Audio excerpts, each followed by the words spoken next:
अस्सलाम वालेकुम। सियाणे कहंदे भी सरफा करके सुत्ती ते आटा खा गई कुत्ती। रब ना बंदे नूं दौलत देवे पर ओनूं वरतन दा ना हौसला भी देवे। भी इत्थे ना बंदियां को दौलत बड़ी पर उन्हां च वरतन दा हौसला नहीं।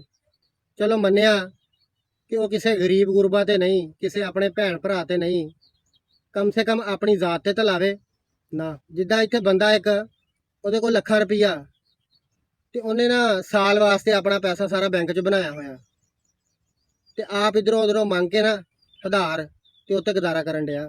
ਚਲੋ ਮੰਨਿਆ ਕਿ ਪੈਸਾ ਸਾਡੇ ਖੂਨ ਪਸੀਨੇ ਦੀ ਕਮਾਈ ਆ, ਇਵੇਂ ਫਜ਼ੂਲ ਨਹੀਂ ਖਰਚ ਕਰਨਾ ਚਾਹੀਦਾ। ਫਿਰ ਕਹਿੰਦੇ ਆ ਵੀ ਕਿਹੜਾ ਕੋਈ ਸ਼ੈ ਨਾਲ ਲੈ ਜਾਣੀ, ਸਾਰਾ ਕੁਝ ਇੱਥੇ ਦੁਨੀਆ ਤੇ ਹੀ ਰਹਿ ਜਾਣਾ। ਵੀ ਜੇ ਇਹ ਗੱਲ ਕਰੀਏ ਨਾਲ ਲਿਜਾਣ ਵਾਲੀ ਤੇ ਸਾਡਾ ਵਸ ਨਹੀਂ ਚੱਲਦਾ। ਜੇ ਸਾਡੇ ਮਰਨ ਤੋਂ ਬਾਅਦ ਕੋਈ ਹੱਥ ਪੈਰ ਕੰਮ ਕਰਦੇ ਹੋਣ ਤੇ ਅਸੀਂ ਘੱਟ ਨਾ ਕਰੀਏ, ਸਾਰਾ ਕੁਝ ਨਾਲ ਹੀ ਸਮੇਟ ਲਈਏ। ਸਾਡੇ ਮੁਲਕ 'ਚ ਮਹਿੰਗਾਈ ਤੇ ਬੇਰੋਜ਼ਗਾਰੀ ਬੜੀ ਹੈ।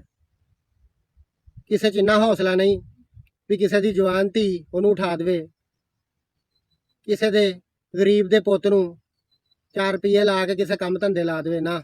ਇੱਥੇ ਤਾਂ ਉਹ ਹਿਸਾਬ ਆ, ਸਿਆਣੇ ਕਹਿੰਦੇ ਵੀ ਇੱਕ ਹੋਵੇ ਜਵਾਨ ਔਲਾਦ ਤੇ ਦੂਜਾ ਹੋਵੇ ਉਤੋਂ ਗੁਰਬਤ, ਤੇ ਇਸ ਤੋਂ ਵੱਡਾ ਇਮਤਿਹਾਨ ਕੋਈ ਨਹੀਂ। ਸਾਡੇ ਮੁਲਕ ਦਾ ਇਹ ਹਾਲਾਤ ਆ ਵੀ ਬੇਰੋਜ਼ਗਾਰੀ ਤੇ ਮਹਿੰਗਾਈ ਬੜੀ ਆ। ਜਵਾਨ ਮੁੰਡੇ ਕੁੜੀਆਂ ਐਵੇਂ ਡਿਪਰੈਸ਼ਨ ਦਾ ਸ਼ਿਕਾਰ ਹੋਏ ਪਏ ਨੇ।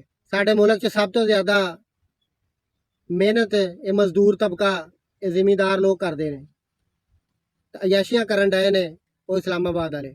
ਉਹ ਜਿੱਦਾਂ ਕਰੇ ਕੋਈ ਬੰਦਾ ਪਰਾਡੋ 'ਚ ਚਲ ਗਿਆ ਕਿਸੇ ਕਸਾਈ ਦੀ ਦੁਕਾਨ ਤੇ ਉਹਨੂੰ ਜਾ ਕੇ ਕਹਿੰਦਾ ਭਾਈ 1 ਕਿਲੋ ਗੋਸ਼ਤ ਕਰ ਦੇ, ਤੇ 2 ਮਿੰਟ ਹੀ ਨਾਲ ਇੱਕ ਪੁਰਾਣੇ ਜਾਂ ਡਾਲੇ ਤੇ ਇੱਕ ਬੰਦਾ ਆ ਕੇ ਰੁਕਿਆ। ਉਹ ਉਤਰ ਕੇ ਕਹਿੰਦਾ ਕਸਾਈ ਨੂੰ ਕਿ ਭਾਈ 5 ਕਿਲੋ ਗੋਸ਼ਤ ਤੇ 2 ਕਿਲੋ ਕੀਮਾ ਕਰ ਦੇ। ਉਹ ਕਸਾਈ ਨੇ ਪਹਿਲੇ ਡਾਲੇ ਵਾਲੇ ਨੂੰ ਗੋਸ਼ਤ ਤੇ ਕੀਮਾ ਬਣਾ ਕੇ ਦੇ ਦਿੱਤਾ ਤੇ ਉਹ ਚਲ ਗਿਆ। ਤੇ ਬਾਅਦ ਚੋਂ ਪਰਾਡੋ ਵਾਲਾ ਕਸਾਈ ਨੂੰ ਪੁੱਛਦਾ ਕਿ ਇਹ ਬੰਦਾ ਕੌਣ ਸੀ, ਇਹ ਕੰਮ ਕੀ ਕਰਦਾ।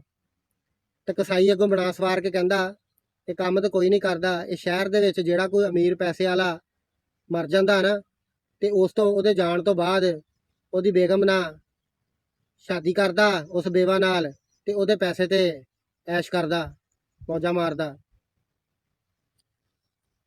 ਤੇ ਪਰਾਡੋ ਵਾਲਾ ਕਸਾਈ ਦੇ ਮੂੰਹ ਵੱਲ ਦੇਖ ਕੇ ਕਹਿੰਦਾ ਯਾਰ ਮੇਰੇ ਲਈ ਵੀ ਨਾ 5 ਕਿਲੋ ਗੋਸ਼ਤ ਤੇ 2 ਕਿਲੋ ਕੀਮਾ ਕਰ ਦੇ। ਕਸਾਈ ਕਰ ਦਿੰਦਾ ਤੇ ਉਹ ਲੈ ਕੇ ਘਰ ਜਾਂਦਾ। ਤੇ ਜਨਾਨੀ ਅੱਗੋਂ ਬੰਦੇ ਨੂੰ ਪੁੱਛਦੀ ਆ ਕਿ ਕੀ ਗੱਲ ਤੂੰ ਤੇ 1 ਕਿਲੋ ਗੋਸ਼ਤ ਲੈਣ ਗਿਆ ਸੀ, 5 ਕਿਲੋ ਗੋਸ਼ਤ ਤੇ 2 ਕਿਲੋ ਕੀਮਾ ਲੈ ਕੇ ਆ ਗਿਆ, ਕੀ ਗੱਲ ਕਿਸੇ ਦੀ ਦਾਵਤ ਕੀਤੀ? ਤੇ ਬੰਦਾ ਅੱਗੋਂ ਜਨਾਨੀ ਨੂੰ ਆਂਦਾ ਕਿ ਨਹੀਂ ਦਾਵਤ ਨਹੀਂ ਕੀਤੀ, ਮੈਂ ਆਪਣੇ ਪੈਸੇ ਤੇ ਆਪ ਹੀ ਮौज ਕਰਨੀ ਆ ਤੇ ਆਪ ਹੀ ਖਾਣਾ ਪੀਣਾ। ਜਨਾਨੀ ਅੱਗੋਂ ਕਹਿੰਦੀ ਵੇ ਕਮਲਿਆ, ਤੇਰਾ ਪੈਸਾ ਤੇਰਾ ਮਾਲ ਤੇ ਤੂੰ ਹੀ ਮौज ਕਰਨੀ ਆ, ਤੂੰ ਹੀ ਖਾਣਾ ਵਾ, ਜਿਹੜਾ ਕਿਸੇ ਹੋਰ ਨੇ ਖਾ ਜਾਣਾ। ਬੰਦਾ ਅੱਗੋਂ ਜਨਾਨੀ ਨੂੰ ਬਣਾ ਸਵਾਰ ਕੇ ਕਹਿੰਦਾ ਨਹੀਂ ਨਹੀਂ ਮੇਰਾ ਪੈਸਾ ਮੈਂ ਹੀ ਖਾਣਾ। ਇੱਥੇ ਇੱਕ ਡਾਲੇ ਵਾਲਾ ਵੀ ਤੁਰਿਆ ਫਿਰਦਾ।